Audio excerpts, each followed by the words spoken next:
أعوذ بالله من الشيطان الرجيم بسم الله الرحمن الرحیم.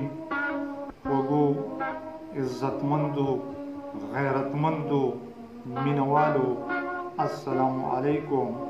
یو ځل بیا ستاسو په خدمت کې حاضر یم.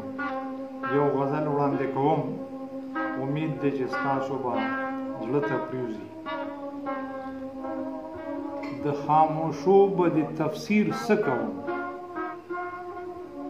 د خاموشو به د تفسیر څه کوم، زه د جانانه په تصویر څه کوم. د خاموشو به د تفسیر څه کوم، زه د جانانه په تصویر څه کوم. زه په هر رنگ د زمانې رسمه، زه په هر رنگ د زمانې رسمه، خوبونه راوړه په تعبیر څه کوم.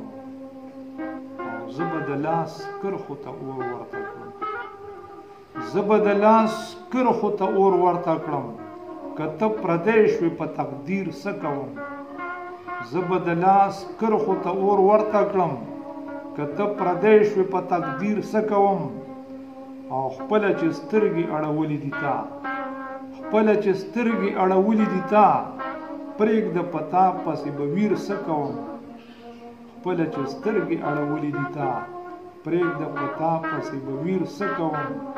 او غزله زلفې دي وږمې د بهار، غزله زلفې دي وږمې د بهار، زه د حالاتو په زنځیر څه کوم.